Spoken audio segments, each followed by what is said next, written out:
है वो शिव भक्त भगवान से कहता है कि प्रभु मुझे भोजन मिले ना मिले चलेगा,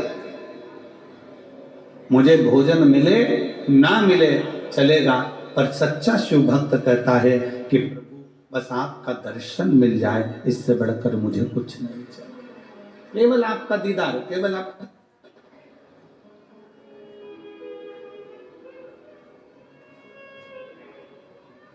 और एक बार यदि आपका दर्शन मिल गया, एक बार आप और हम कथा के पंडाल में जाकर बैठ गए, भगवान शंकर की कथा को श्रवण करने के लिए हम विराजमान हो गए, एक बार हम शंकर की भक्ति में पहुंच गए, शिव को प्राप्त करने के लिए अगर हम पहुंच गए तो शंकर भगवान से क्या मांगो, शिव से क्या प्राप्त करो।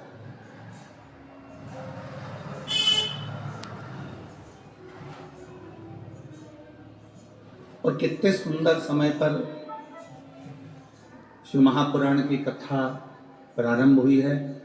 आज 15 तारीख है, कल 16 तारीख को आद्रा का नक्षत्र रहेगा, और ये वो नक्षत्र शिव महापुराण के अंतर्गत आता है जिस दिन ब्रह्मा और विष्णु के मध्य में एक अग्नि का खंभ प्रकट हुआ था। वो अग्नि के खंभ में ज्योति का दर्शन हुआ था, वही ज्योति 12 ज्योतिर्लिंग के रूप में विराजमान हुई थी।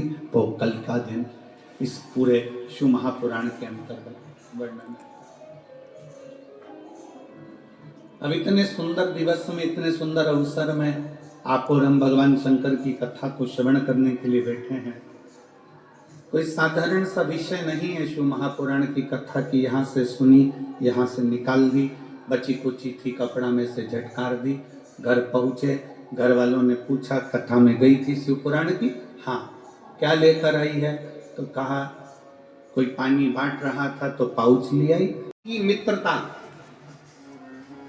पक्की दोस्ती का लक्षण क्या होता है, जरा जम के बोलिए, पक्की दोस्ती का लक्षण क्या है, पक्की मित्रता का लक्षण क्या है। तुम अपने दोस्त के यहाँ आकर भोजन करो, ये पक्की दोस्ती है। तुम तुम्हारे दोस्त के यहाँ शादी में शामिल हो गए, ये पक्की दोस्ती है।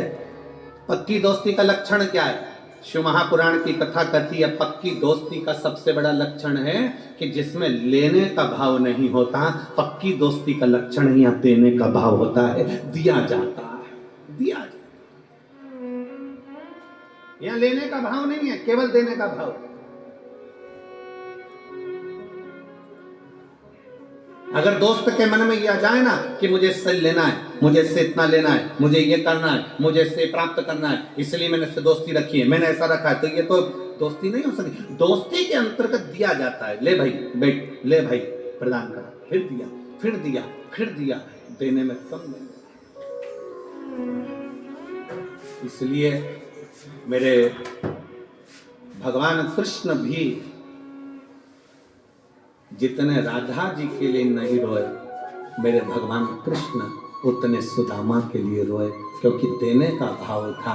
सुदामा के पास देने के लिए कुछ भी नहीं था, तो भी सुदामा बाजू में से मांग कर तंदूर लेकर पोटली में बांध कर अपनी पत्नी से लेकर चल दिया और भगवान कृष्ण को देकर आ गया, क्योंकि इसका देने का भाव था, लेने का नहीं।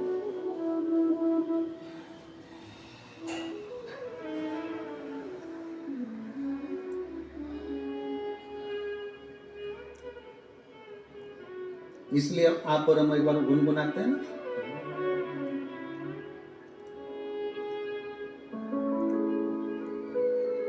जितनी राधा रोई रोई कान्हा के लिए, जितनी राधा रोई रोई कान्हा के लिए, कन्हैया उतना रोया रोया रे सुदामा के लिए, कन्हैया उतना रोया रोया रे सुदामा के लिए। जितनी संतान का सुख नहीं था, मैं थी, समय आने पर मैं दानव ने अपनी पत्नी के साथ बैठकर तप साधना करी। ऐसी तप साधना में डूबा मैं दानव, ऐसी तप साधना में डूबा अपनी पत्नी के साथ, क्योंकि मैं भी शंकर की आराधना करता था और हेमा भी शिव की आराधना करती थी। शंकर जी के मंदिर में जाकर अगर आप एक लोटा जल चढ़ा रहे हो, शिव के मंदिर जा रहे हो, शिव महापुराण की कथा कहती है कि तुम्हारा घर स्वर्ग है कि नरक है, इसका अंदाजा आप खुद लगा सकते हो। आपके घर में अगर अतिथि आ रहे हैं, आपके घर में से रोज एक रोटी गौ माता की निकल रही है, आपके घर में छोटे छोटे बच्चे की किलकारियां हैं, आपके घर में बुजुर्गों के मुख से आशीर्वाद निकल रहा है, और आपके घर से एक लोटा जल रोज शंकर के शिवालय तक जा रहा है। आपके घर में अगर भगवान शंकर की रोज पूजन की आवाज आती हो, घंटी का नाद होता हो, रोज दीप जलता हो, तो समझ लेना कि तुम्हारा घर किसी स्वर्ग से कम नहीं है, तुम्हारा घर स्वर्ग है।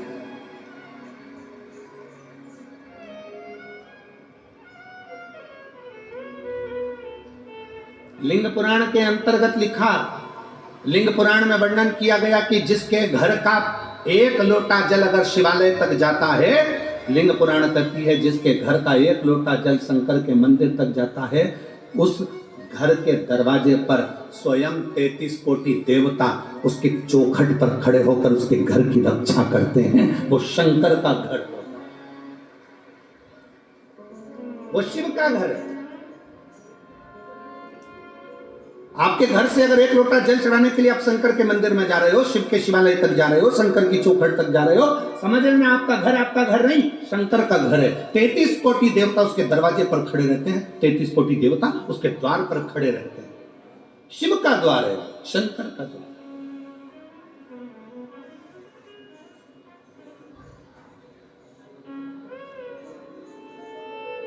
प्रतिदिन जाइए शिवालय तक, प्रतिदिन जाइए शंकर की चौखट तक, प्रतिदिन जाइए शंकर के मंदिर तक, प्रतिदिन।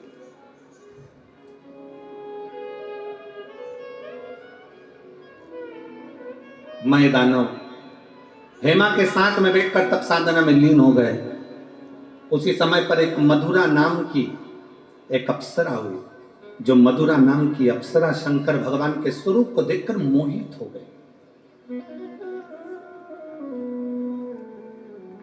शिव का बड़ा सुंदर स्वरूप था उस मधुरा का, और बड़ी सुंदर थी मधुरा, इतनी सुंदर भगवान शंकर की ओर मोहित हो गई। शंकर भगवान की पूजन में लग गई। शिव जी को जल चढ़ाना, शंकर जी के ऊपर बेलपत्र चढ़ाना, शंकर जी की आराधना करना, शिव की स्तुति करना। अब कोई कहे गुरुजी शंकर भगवान की आराधना तो अप्सरा कर रही है, शंकर भगवान की आराधना तो देवता कर रहे हैं, शंकर भगवान की आराधना तो मनुष्य कर रहे हैं, शंकर भगवान की आराधना तो पशु कर रहे हैं। शंकर की कथा और शंकर की पुराण और शंकर की पूजन रावण भी करता है, तो शंकर की पूजन भगवान श्री राम भी करते हैं। ये शिव की आराधना है।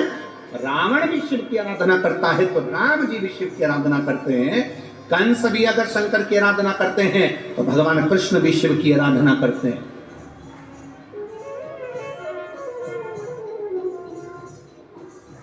सबका शिव है, सबका शिव,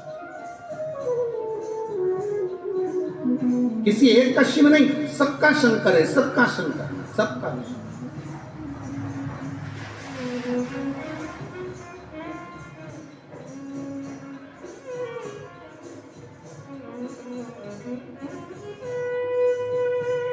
और महाराज फिर निवेदन है कि दुख में न कोई तेरे साथ रहेगा, साथ रहेगा तो महादेव रहेगा। कोई साथ नहीं देगा, रहेगा शंकर तुम्हारे साथ, शिव तुम्हारे साथ में हर पल हर घड़ी हर क्षण है। और फिर निवेदन है, तुम ये कभी मत सोचना कि कोई तुम्हारा साथ दे जाएंगे। इसलिए हो सकता है तुम्हारी दुख की घड़ी में तुम सोचो किसी और वाला महाराज आ जाएगा। ना ना ना ना, ये प्रपंच में पढ़ना ही मत कि किसी और वाला महाराज तुम्हारी दुख की घड़ी में आ जाएगा ना।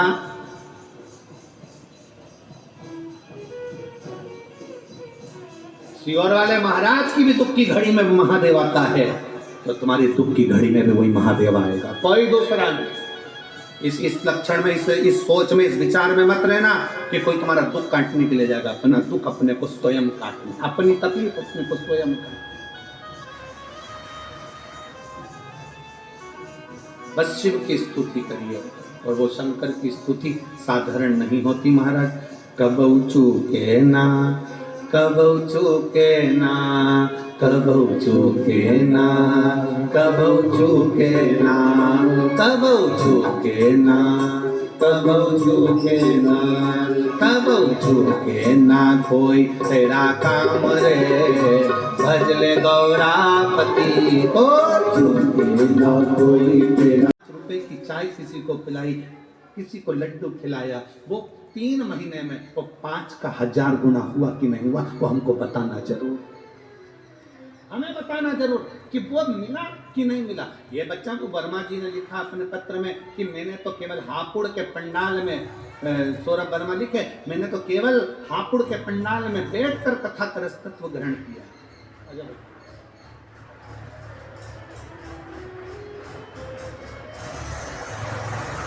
भजन आपका किया गया, स्मरण फिर निवेदन है, पैसा साथ नहीं जाएगा, करोड़ों का धन है सब यहीं छूट जाएगा, पर पैसे का पुण्य बनाइए।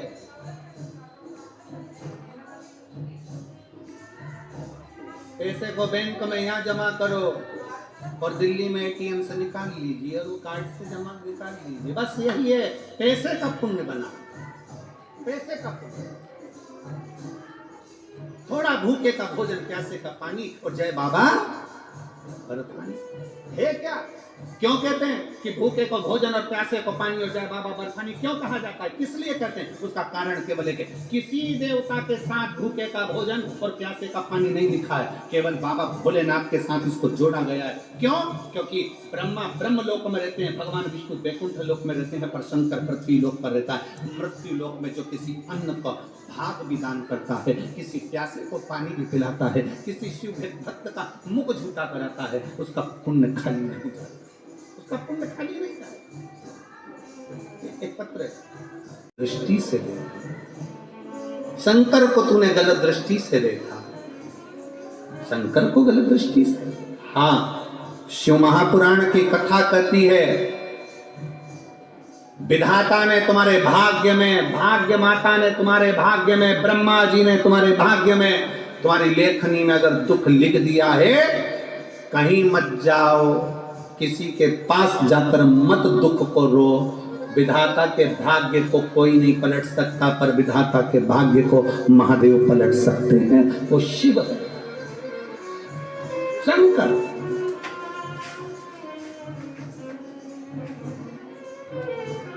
14 वर्ष तक मेरे भगवान राम वन में रहे। पूरे राम जी के वन गमन के समय पर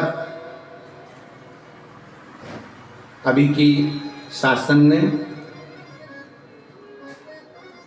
पिता तुझे पाल पोस कर बड़ा करेंगे, पर मथुरा ने कह दिया कि मैंने तो आपकी भक्ति करी थी आपको पाने के लिए। शिव कहते हैं मैं तो नहीं मिलूंगा, पर मेरा भक्त तुझे मिलेगा जो तुझे अर्धांगिनी बना लेगा। समय बीता, मैं दानव अपनी पत्नी हेमा के साथ में इसी मैं राष्ट्र में, इसी मैरठ में बैठकर तप साधना में लगे थे, और समय बीता, तप साधना पूर्ण कर कर जा रहे थे। कुएं में से एक बच्ची की रोने की आवाज आई, जैसी आवाज आई उस लड़की को कुएं से निकाल लिया। मैदानव ने हेमा की गोद में डाल दिया। हेमा और मैदानव ने उस लड़की का नाम मंदोदरी रख दिया, उस लड़की का नाम मंदोदरी रख दिया। और वो मंदोदरी धीरे धीरे जब अवस्था लेने लगी, थोड़ी बड़ी हुई, पार्थिव लिंग का निर्माण करती, पूजन करती, पार्थिव लिंग का निर्माण कर कर पूजन में लीन हो गई। इतनी लीन हुई कि एक दिन मंदोदरी शंकर भगवान के एक शिवलिंग का निर्माण करती है, और उस शिवलिंग पर एक बेलपत्र समर्पित कर कर घंटों तक बैठी रहती है। हाथ का स्पर्श कर कर शिवलिंग पर बेलपत्र रखकर बैठी रही। जब जाती शंकर के मंदिर में लीन हो जाती। आपसे भी कहा है, जैसे ये शिवलिंग है, मान लो ये शंकर का शिवलिंग है, और शिवलिंग की ये जो जलाधारी होती है ना, इस जलाधारी पर कभी मन करे तुम्हारे मन का कोई भाव है और बहुत बहुत तकलीफ चल रही है, एक बेलपत्री को ले जाओ, बेलपत्री की डंडी उत्तर की ओर और बेलपत्री को यहाँ रखकर अपना हाथ का स्पर्श कर थोड़ी देर बैठकर बाबा से अपने मन की बात करो। कहीं एकांत में शिवलिंग मिल जाए तो वहां बैठकर बाबा से अपने दिल की बात करो। मंदोदरी उस शिवलिंग के पास जाकर बैठती, हाथ का स्पर्श करती, घंटों तक बैठी रहती, भगवान का पंचाक्षर मंत्र का जाप करती, नमः शिवाय नमः शिवाय नमः शिवाय नमः शिवाय जपती रहती। अजय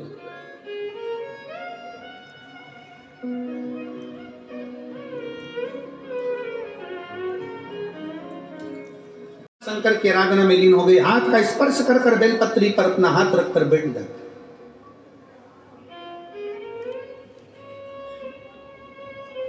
और बेलपत्री पर जब हाथ रखकर बैठती, भगवान शंकर से अपने मन की बात कहती रहती। एक दिन भगवान शंकर प्रसन्न हो गए। मंदोदरी मांग, क्या चाहिए तुझे? मंदोदरी कहती है, मेरे एक बेलपत्र से आप प्रसन्न हो गए? एक बेलपत्र से? बाबा बस आपको चाहती थी, पर आपने मुझे कहा था कि मेरा ही भक्त तुझे प्राप्त करेगा। भगवान शंकर ने कहा, मंदोदरी चिंता मत कर, लंका में रहने वाला रावण जो मेरी आराधना में हमेशा डूबा रहता है, तो उसकी अर्धांगिनी बने। और मंदोदरी, तूने मेरी पूजन दिल से करी है, इस स्थान पर मैं बिल्केश्वर महादेव के नाम से यहां विराजमान रहूंगा। बिल्केश्वर महादेव के नाम से मैं विराजमान रहूंगा। हम तो मेरठ पहली बार आए हैं, पर हमको तो इतना स्मरण नहीं है, पर लिंग पुराण में, स्कंद पुराण में और शिव महापुराण में बेलकेश्वर महादेव का वर्णन आता है। यहाँ मंदिर है बेलकेश्वर महादेव का, बेलकेश्वर महादेव का वर्णन आता है कि मंदोदरी बैठकर भगवान शंकर की आराधना में लीन रही, स्पर्श कर बैठी रही, शिव वहां पर विराजित हुए। मंदोदरी ने कहा, बाबा आपसे एक बार और मांगना चाहती हूँ कि बाबा आप कैलाश पर जाएं, मना नहीं, पर इस भूमि पर आप हमेशा हमेशा के लिए विराजमान रहें। बेलकेश्वर महादेव के रूप में मेरा शंकर विराजित हो। मेरठ वासियों, मेरठ की मेरी जीजियों, मेरे जीजाओं, मेरी बेटियों, मेरी माताएं, मेरे भाई, मेरे बेटाओं, आप कितने किस्मत वाले हो कि आप बेलकेश्वर महादेव की धरा पर रहते हो, जिस भूमि पर स्वयं शंकर प्रकट हुए। स्वयं शिवाय, स्वयं शंकर, ओघरदानी, त्रिकालदर्शी, कैलाशी, अविनाशी शिव तत्व यहां प्राप्त हुआ। ऐसी पवित्र धरा है मेरठ। और मंदोदरी भगवान शंकर के कहने पर लंकाधिपति रावण को ब्याह गई, पर मंदोदरी ने शंकर की आराधना नहीं छोड़ी। लंका में जाने पर भी मंदोदरी भगवान शिव की आराधना करती थी, शिवलिंग का निर्माण करती, उसकी आराधना करती, पूजन करती, अर्चना करती, पति को ज्ञान उपदेश देती, समझाती, गलत कार्य ना करिए, सीता लाए वापिस छोड़ कर आइए, पर रावण मानने को तैयार नहीं होता। रावण मानने को तैयार नहीं। जिस आशा से, विश्वास से हम शंकर की आराधना करते हैं, शिव हमें क्यों ना मिले? शंकर हमें कैसे प्राप्त ना हो? इतना सुंदर चरित्र आता है देवराज नाम के ब्राह्मण के, उसकी बस संगति गलत हो गई थी, और संगति गलत होने के कारण बस देवराज ब्राह्मण गलत संगत में पड़कर अपनी जिंदगी को बिगाड़कर चोरी का धन लेकर शिव के मंदिर में आ जाता है, चोरी का धन लेकर बैठ जाता है। वहां कथा चल रही थी, कानों में 2 क्षण की शिव पुराण जाती है और जीवन की सब कृतार्थता हो जाती है।